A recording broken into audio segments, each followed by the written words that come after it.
Alright, so in this journal here, journal 15, I've given you guys, if you were in class, a card where you had to convert the degree to the radian value. So you might have a card and it has a degree, and the other time in journal 14 I taught you how to convert degrees to radians by using the ratio pi over 180. So let's say that your card, so we'll just do an example. If you were in class, let's say your card said 135 degrees, which is a degree value that you can find on the unit circle. And so what we're trying to do is that every person in the room has a degree that is part of the unit circle, and we have to convert it to radians so that way we can put it together to have our unit circle also be in radians. So let's try out 135 here. All we have to do is take this degree and multiply it by that ratio pi over 180 degrees. And if we were to do that, well, remember the degree signs will cancel, right? Because it's top and bottom. There's a degree sign, so then we're just in radians. So if we were to multiply this straight across, we would have 135 pi over 180. And then we can try to reduce 135 with 180. I'm thinking that both are divisible by 5s, right? That's a 5, that's a 0. So 5 divides into 135 27 times. 5 divides into 180 36 times. I'm using a calculator here, so that's why I got those numbers so quickly. Okay, so from there, I would have 36 in the bottom now and 27 pi in the top. Now, I can also see that 27 and 36 are both divisible by 9. 9 goes into 27 3 times, 9 goes into 36 4 times, and so this is really 3 pi over 4, which I can no longer reduce. So 135 is also 3 pi over 4, and so this here is our radians, taking our degrees and converting it to radians. Okay, so let's pretend the entire class has found each one has found their radians, has converted their degree to the radians, and we're going to put the unit circle together. Alright, as you can see here, I have a unit circle, and what we've just done is converted all of the degrees using the same formula as we did in that example in the previous slide. And so we've taken all these degrees and converted it to radians, and the one that we did together was the 135, so I know that this here is going to be, for the 135, 3 pi over 4. Now I'm going to go ahead and fill in my unit circle. If you have your unit circle sheet, don't feel like you need to write this in your journals. Go ahead and use your unit circle sheet and fill out the radians, or add in the radians to your unit circle, so that way you have that. So at 90 degrees it's pi over 2. For 120 it's 2 pi over 3. We found 135. The next degree is 150, so 5 pi over 6. Then we're back to pi. Then we are at 7 pi over 6. Next one is 5 pi over 4. 4 pi over 3.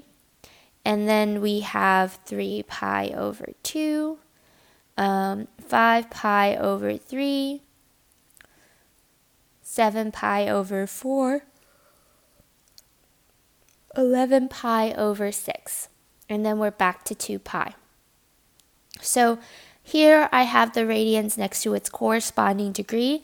So what I can do now is, instead of doing sine of 60, I could do sine of pi over 3, and that would still be 1/2. So I'm going to find trig values here that are based off the radians instead of the degrees. So we'll practice this here. I've grabbed some homework problems for us to try out. So here's some problems that you'll see in chapter 16.1, problems 63 to 82. So let's start with sine pi of 3. Now if you look back at your unit circle, pi over 3 is where you would typically see the 60 degree. So pi over 3 is the 60 degree. And so the 60 degree coordinates are 1/2 square root of 3 over 2, right? So in that case, if I want sine, well, sine here is going to be the y values. So in the y values, oh, just as a reminder, sine is your y's, cosine is your x, and tangent is your y over x. So in this case, I need to grab that value, the square root of 3 over 2, for my sine. For cosine, that would be my, actually, this one is for pi over 6. So pi over 6 is actually down here.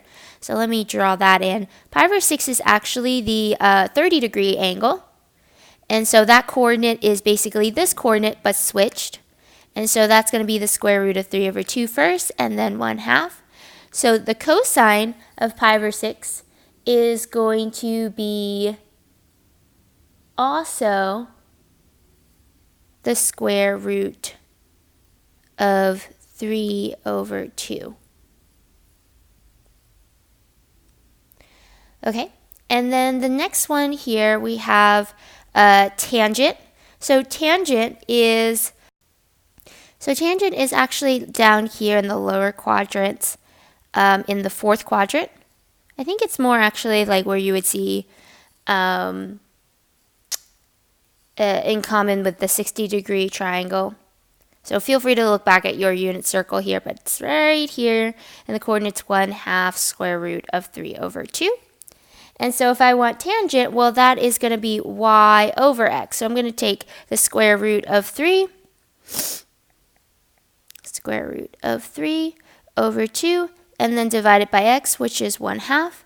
So remember, we take the bottom here, we flip it, and multiply by the reciprocal. So the top stays the same. I change this multiplication, 2 over 1. And so the 2's will cancel, leaving behind just a 1. If I multiply this straight across, I have the square root of 3 over 1, which is just the square root of 3. And so in this case, that's my answer. All right. So from here, I have found my trig ratios in radians. Let's try a few more.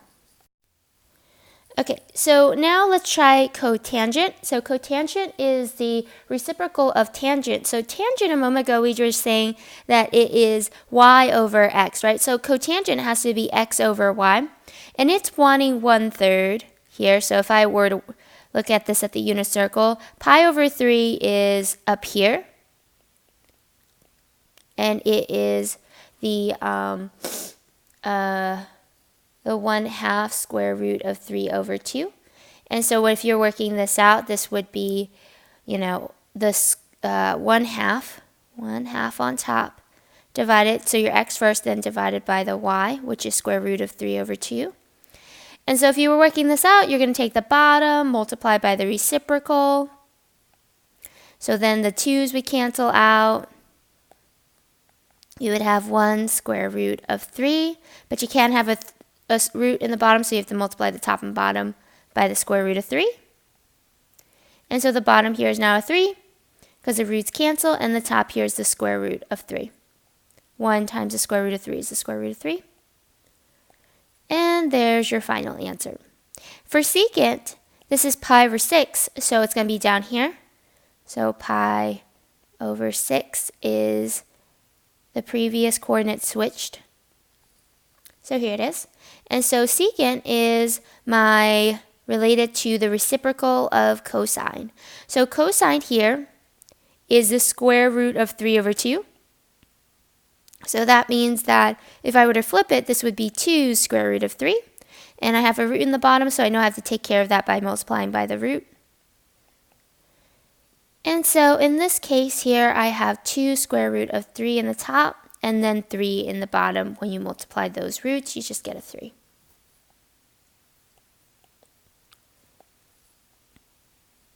All right, for cosecant, cosecant is the reciprocal of sine.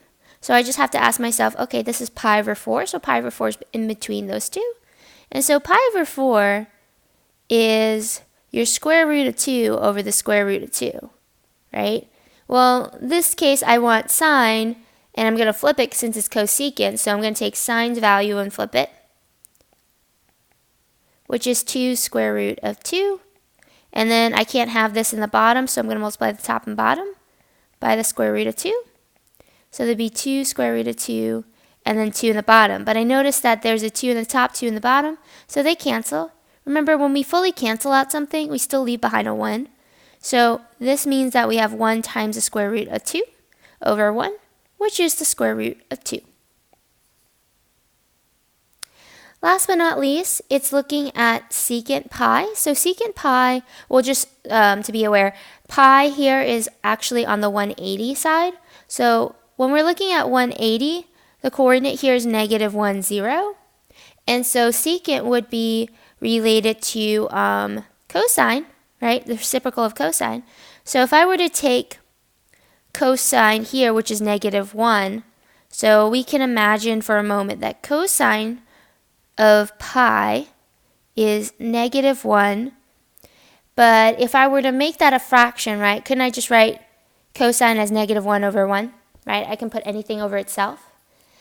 And so in this case, secant is the reciprocal of cosine. So if I were to flip this, I would have 1 over -1, which is still, if I were to divide, -1. So secant of pi is still -1, even when I flip the cosine. And that's it. So try out some other practice problems on this page, maybe like 4 or 5 of them, to see if you can get the hang of it yourselves.